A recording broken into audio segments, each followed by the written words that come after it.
नाम्नां साष्टसहस्रं च ब्रूहि गार्ग्य महामते। महालक्ष्म्या महादेव्याः भुक्तिमुक्त्यर्थसिद्धये। गार्ग्य उवाच सनत्कुमारमासीनं द्वादशादित्यसन्निभम् अपृच्छन्योगिनो भक्त्या योगिनामर्थसिद्धये। सर्वलौकिककर्मभ्यो विमुक्तानां हिताय वै भुक्तिमुक्तिप्रदं जप्यमनुब्रूहि दयानिधे। सनत्कुमार भगवन् सर्वज्ञोऽसि विशेषतः आस्तिक्यसिद्धये नृणां क्षिप्रधर्मार्थसाधनं। खिद्यन्ति मानवाः सर्वे धनाभावेन केवलं सिद्ध्यन्ति धनिनोऽन्यस्य नैव धर्मार्थकामनाः। दारिद्र्यध्वंसिनी नाम केन विद्या प्रकीर्तिता केन वा ब्रह्मविद्यापि केन मृत्युविनाशिनी। सर्वासां सारभूतैका विद्यानां केन कीर्तिता प्रत्यक्षसिद्धिदा ब्रह्मन् तामाचक्ष्व दयानिधे। सनत्कुमार उवाच साधु पृष्टं महाभागाः सर्वलोकहितैषिणः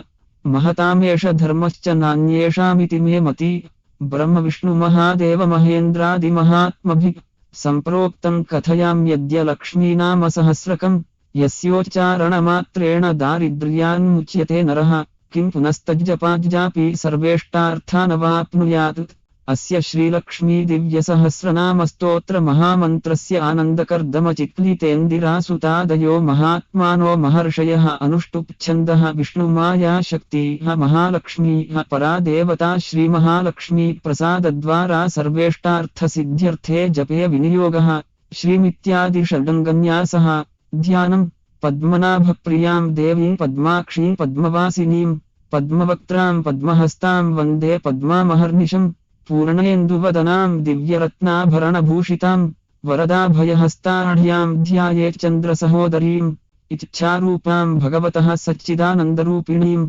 सर्वज्ञां सर्वजननी विष्णुवक्षः स्थलालयां दयालुमनिशं ध्यायेत् सुखसिद्धिस्वरूपिणीं। स्तोत्रमृनित्यागतानन्तनित्यानन्दिनी जनरञ्जनी नित्यप्रकाशिनी चैव स्वप्रकाशस्वरूपिणी। महालक्ष्मीर्महाकाली महाकन्या सरस्वती भोगवैभवसन्धात्री भक्तानुग्रहकारिणी। ईशावास्या महामाया महादेवी महेश्वरी हृल्लेखा परमा शक्तिर्मातृका बीजरूपिणी। नित्यानन्दा नित्यबोधा नादिनी जनमोदिनी सत्यप्रत्ययनी चैव स्वप्रकाशात्मरूपिणी। त्रिपुरा भैरवी विद्या हंसा वागीश्वरी शिवा वाग्देवी च महारात्री कालरात्रिस्त्रिलोचना। भद्रकाली कराली च महाकाली तिलोत्तमा काली करालवक्त्रान्ता कामाक्षी कामदा शुभा। चण्डिका चण्डरूपेशा चामुण्डा चक्रधारिणी त्रैलोक्यजयिनी देवी त्रैलोक्यविजयोत्तमा। सिद्धलक्ष्मी क्रियालक्ष्मीर्मोक्षलक्ष्मी प्रसादिनी उमा भगवती दुर्गा चान्द्री दाक्षायणी शिवा। प्रत्यङ्गिराधरा वेला लोकमाता हरिप्रिया पार्वती परमा देवी ब्रह्मविद्याप्रदायिनी। अरूपा बहुरूपा च विरूपा विश्वरूपिणी पञ्चभूतात्मिका वाणी पञ्चभूतात्मिका परा। काली मा पञ्चिका वाग्मी हविः प्रत्यधिदेवता देवमाता सुरेशाना देवगर्भाम्बिका धृति संख्या जाति क्रियाशक्ति प्रकृतिर्मोहिनी मही। यज्ञविद्या महाविद्या गुह्यविद्या विभावरी ज्योतिष्मती महामाता सर्वमन्त्रफलप्रदा। दारिद्र्यध्वंसिनी देवी हृदयग्रन्थिभेदिनी सहस्रादित्यसङ्काशा चन्द्रिका चन्द्ररूपिणी। गायत्री सोमसम्भूति सावित्री प्रणवात्मिका शाङ्करी वैष्णवी ब्राह्मी सर्वदेवनमस्कृता। सेव्यदुर्गा कुबेराक्षी करवीरनिवासिनी जया च विजया चैव जयन्ती चापराजिता। कुब्जिका कालिका शास्त्री वीणा पुस्तकधारिणी सर्वज्ञशक्ति श्रीशक्तिर्ब्रह्मविष्णुशिवात्मिका। इड्डापिङ्गलिका मध्यमृणाली तन्तुरूपिणी यज्ञेशानी प्रथा दीक्षा दक्षिणा सर्वमोहिनी। अष्टाङ्गयोगिनी देवी निर्बीजध्यानगोचरा सर्वतीर्थस्थिता शुद्धा सर्वपर्वतवासिनी। वेदशास्त्रप्रभा देवी षड्डङ्गादिपदक्रमा प्रमा शिवा धात्री शुभानन्दा यज्ञकर्मस्वरूपिणी। व्रतिनी मेनका देवी ब्रह्माणी ब्रह्मचारिणी एकाक्षरपरा तारा भवबन्धविनाशिनी। विश्वम्भरा धराधारा निराधाराधिकस्वरा राका कुहूरमावास्या पूर्णिमानुमतिर्जुति। सिनीवाली शिवावश्या वैश्वदेवी पिशङ्गिला पिप्पला च विशालाक्षी रक्षोऽग्निवृष्टिकारिणी। दुष्टविद्राविनी देवी सर्वोपद्रवनाशिनी शारदा शरसन्धाना सर्वशस्त्रस्वरूपिणी युद्धमध्यस्थिता देवी सर्वभूतप्रभञ्जनी अयुद्धा युद्धरूपा च शान्ता शान्तिस्वरूपिणी गंगा सरस्वती वेणी यमुना नर्मदापगा समुद्रवसना वासा ब्रह्माण्डश्रेणिमेखला पंचवक्त्रा दशभुजा शुद्धस्फटिकसन्निभा रक्ता कृष्णा सीता पीता सर्ववर्णा निरीश्वरी कालिका चक्रिका देवी सत्या तु वटुका स्थिता तरुणी वारुणी नारी ज्येष्ठा देवी सुरेश्वरी विश्वंभराधरा कर्त्री गलार्गलविभञ्जनी संध्या रात्रिदिवाज्योत्स्ना कलाकाष्ठा निमेषिका उर्वी कात्यायनी शुभ्रा संसारारणवतारिणी कपिला कीलिका शोका मल्लिका नवमल्लिका देविका नंदिका शांता भंजिका भयभंजिका कौशिकी वैदिकी देवी सौरी रूपाधिकातिभा दिग्वस्त्रा नववस्त्रा च कन्यका कमलोद्भवा श्री सौम्यलक्षणातीत दुर्गा सूत्रप्रबोधिका श्रद्धा मेधा कृति प्रज्ञा धारणा कान्तिरेव च श्रुति स्मृतिर्धृतिर्धन्या भूतिरिष्टिर्मनीषिणी विरक्तिर्व्यापिनी माया सर्वमाया प्रभञ्जनी माहेन्द्री मंत्रिणी सिंही चेन्द्रजालस्वरूपिणी अवस्थात्रय निर्मुक्ता गुणत्रय विवर्जिता ईक्षणात्रय निर्मुक्ता सर्वरोग विवर्जिता योगिध्यानान्तगम्या च योगध्यानपरायणा त्रयी शिखा विशेषज्ञा वेदान्तज्ञानरूपिणी भारती कमला भाषा पद्मा पद्मवती कृति गौतमी गोमती गौरी ईशाना हंसवाहनी नारायणी प्रभाधारा जाह्नवी शंकरात्मजा चित्रघंटा सुनंदा श्रीर्मानवी मनुसंभवा स्तंभिनी क्षोभिनी मारी भ्रामिनी शत्रुमारिणी मोहिनी द्वेषिणी वीरा होरा रुद्ररूपिणी रुद्रैकादशिनी पुण्या कल्याणी लाभकारिणी देवदुर्गा महादुर्गा स्वप्नदुर्गा अष्टभैरवी सूर्यचंद्राग्निरूपा च ग्रहनक्षत्ररूपिणी बिन्दुनादकलातीता बिन्दुनादकलात्मिका दशवायुजयाकारा कलाषोड्डशसंयुता काश्यपी कमला देवी नादचक्रनिवासिनी मृगाधारा स्थिरा गुह्या देविका चक्ररूपिणी अविद्या शार्वरी भुञ्जा जम्भासुरनिबर्हिणी श्रीकाया श्रीकला शुभ्रा कर्मनिर्मूलकारिणी आदिलक्ष्मीर्गुणाधारा पंचब्रह्मात्मिका परा श्रुतिर्ब्रह्ममुखा वासा सर्वसंपत्तिरूपिणी मृतसञ्जीवनी मैत्री कामिनी कामवर्जिता निर्वाणमार्गदा देवी हंसिनी काशिका क्षमा सपर्या गुणिनी भिन्ना निर्गुणा खण्डिता शुभा स्वामिनी वेदिनी शक्या शाम्बरी चक्रधारिणी दण्डिनी मुण्डिनी व्याघ्री शिखिनी सोमसंहति चिन्तामणिश्चिदानन्दा पञ्चबाणप्रबोधिनी बाणश्रेणी सहस्राक्षी सहस्रभुजपादुका संध्यावलिस्त्रिसन्ध्याख्या ब्रह्माण्डमणिभूषणा वासवी वारुणी सेना कुलिका मन्त्ररञ्जनी जितप्राणस्वरूपा च कान्ता काम्यवरप्रदा मंत्रब्राह्मण विद्यार्था नादरूपा हविष्मती आथर्वणी श्रुति शून्या कल्पनावर्जिता सती सत्ता जाति प्रमामेया प्रमिति प्राणदा गति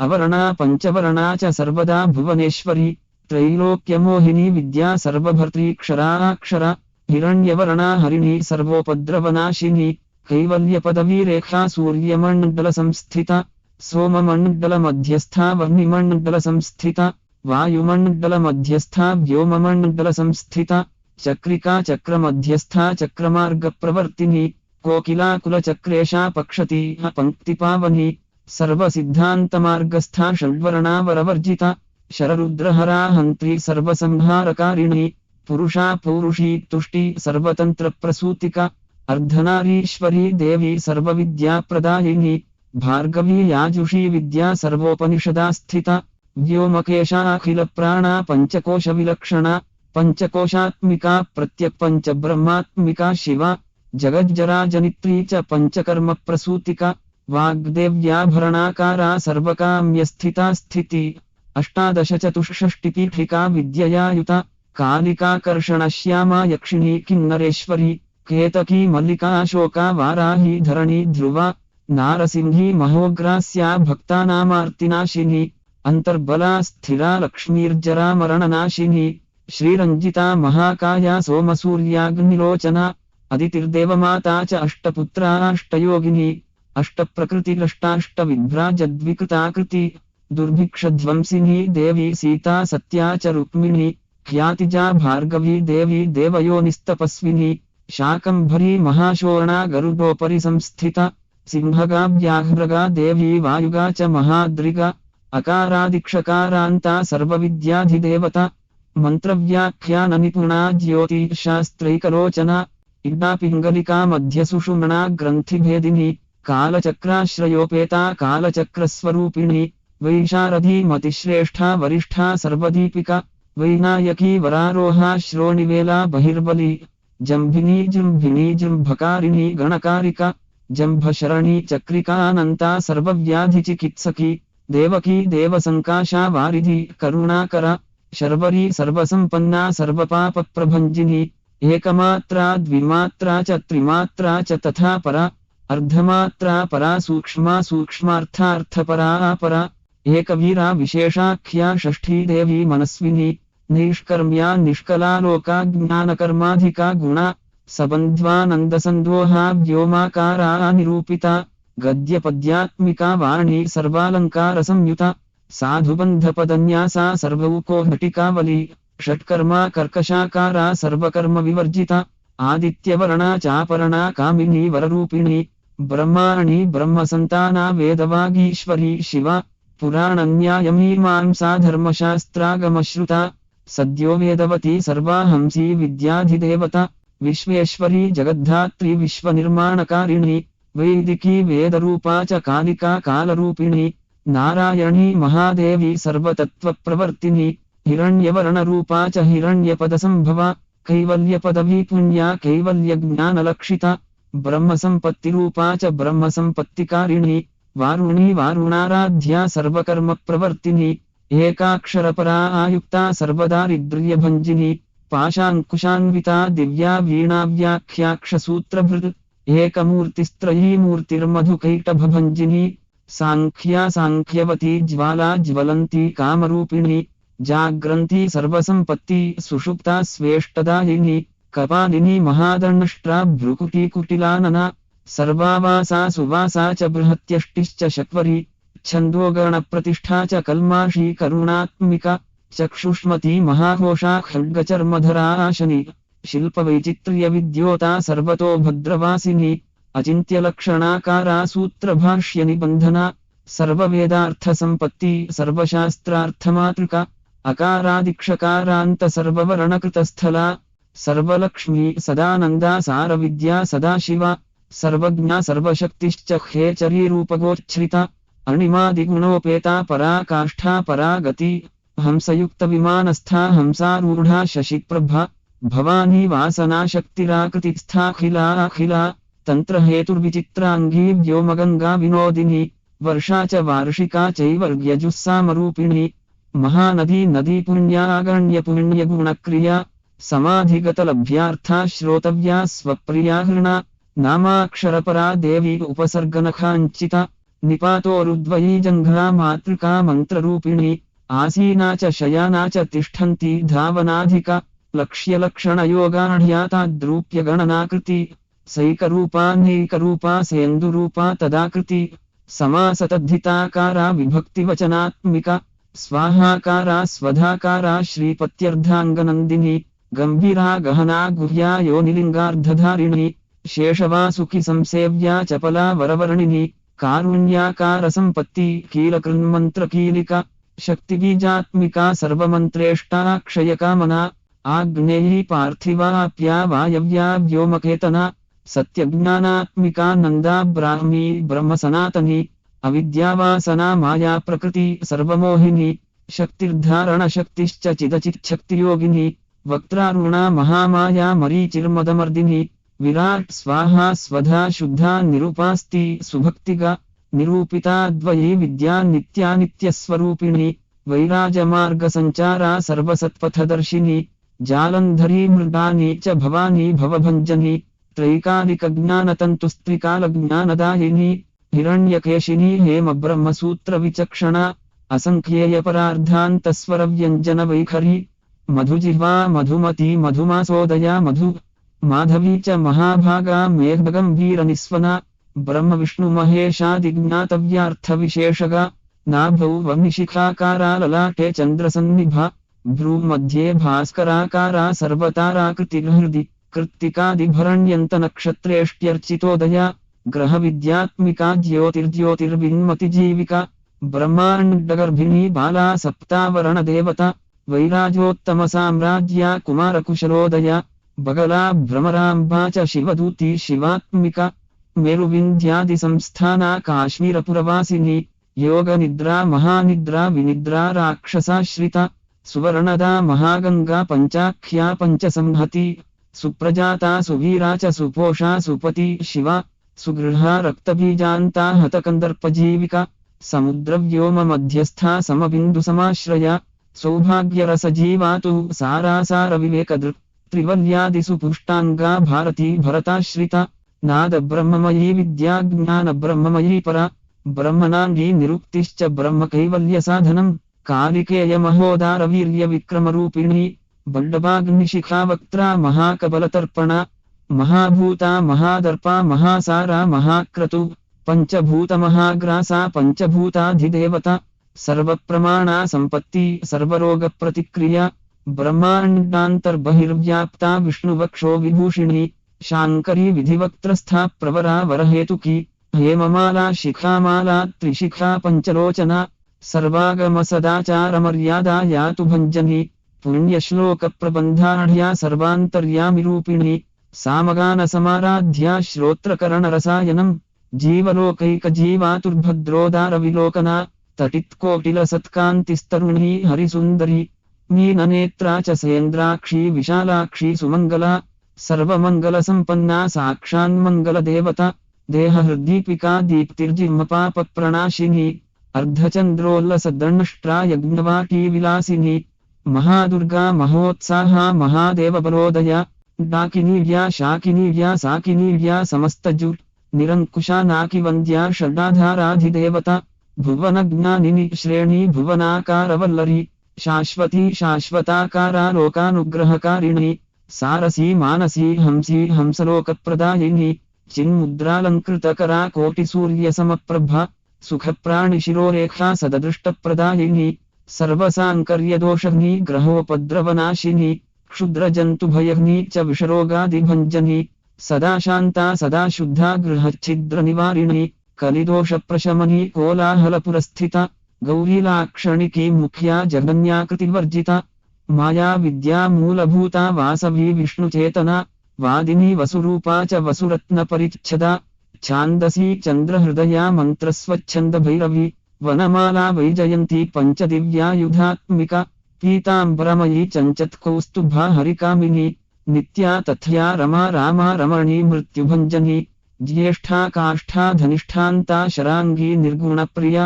मैत्रेया मित्रविन्दा च शेष्यशेषकलाशया वाराणसी वासरताचार्यावर्तजनस्तुता जगदुत्पत्तिसंस्थानसंहारत्रयकारणम् त्वमम्ब विष्णु सर्वस्वं नमस्तेऽस्तु महेश्वरि नमस्ते सर्वलोकानां जनन्यै पुण्यमूर्तये सिद्धलक्ष्मीर्महाकाली महालक्ष्मी नमोऽस्तु ते सद्योजातादिपञ्चाग्निरूपा पञ्चकपञ्चकम् यन्त्रलक्ष्मीर्भवत्यादिराद्याद्ये ते नमो नमः सृष्ट्यादिकारणाकारवितते दोषवर्जिते जगल्लक्ष्मीर्जगन्मातर्विष्णुपत्नि नमोऽस्तु ते नवकोटिमहाशक्तिसमुपास्य पदाम्बुजे कनत्सौवर्णरत्नाढ्ये सर्वाभरणभूषिते अनन्तनित्यमहिषी प्रपञ्चेश्वरनायकि अत्युच्छ्रितपदान्तस्थे परमव्योमनायकि नाकपृष्ठगताराध्ये विष्णुलोकविलासिनि वैकुण्ठराजमहिषि श्रीरङ्गनगराश्रिते रङ्गनायकि भूपुत्रि कृष्णे वरदवल्लभे कोटिब्रह्मादिसंसेव्ये कोटिरुद्रादिकीर्तिते मातुलुङ्गमयं खेटं सौवर्णचषकं तथा पद्मद्वयं पूरणकुम्भं कीरं च वरदाभये पाशमङ्कुशकं शङ्खं चक्रं शूलं कृपाणिकां धनुर्बाणौ चाक्षमालां चिन्मुद्रामपि बिभ्रति अष्टादशभुजे लक्ष्मीर्महाष्टादशपीठगे भूमिनीलादिसंसेव्ये स्वामि चित्तानुवर्तिनि पद्मे पद्मालये पद्मिपूरणकुम्भाभिषेचिते इन्दिरेन्दीवराभाक्षि क्षीरसागरकन्यके भार्गवित्वं स्वतन्त्रेच्छावशीकृतजगत्पति मङ्गलं मङ्गलानां त्वं देवतानां च देवता त्वमुत्तमोत्तमानां च त्वं श्रेयः परमामृतं धनधान्याभिवृद्धिश्च सार्वभौमसुखोच्छ्रया आन्दोलिकादिसौभाग्यं मत्ते भाति महोदयः पुत्रपौत्राभिवृद्धिश्च विद्याभोगबलादिकम् आयुरारोग्यसम्पत्तिरष्टैश्वर्यं त्वमेव हि परमेश विभूतिश्च सूक्ष्मात् सूक्ष्मतरा गति सदयापाङ्गसन्दत्तब्रह्मेन्द्रादिपदस्थिति अव्याहतमहाभाग्यं त्वमेवाक्षोभ्यविक्रमः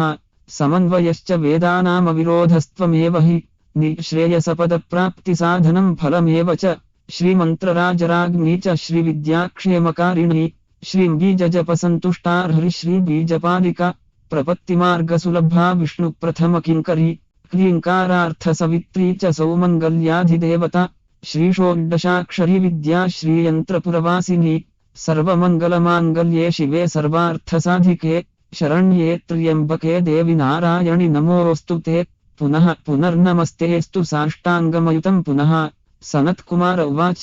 एवं स्तुता महालक्ष्मीर्ब्रह्मरुद्रादिभिः सुरैः नमद्भिरार्तैर्दीनैश्च निःसत्त्वैर्भोगवर्जितैः ज्येष्ठाजुष्टैश्च निःश्रीकैः संसारात् स्वपरायणैः विष्णुपत्नी ददौ तेषां दर्शनं दृष्टितर्पणम् शरत्पूर्णेन्दुकोट्याभधवलापाङ्गवीक्षणैः सर्वान् सत्त्वसमाविष्टांश्चक्रे हृष्टावरं ददौ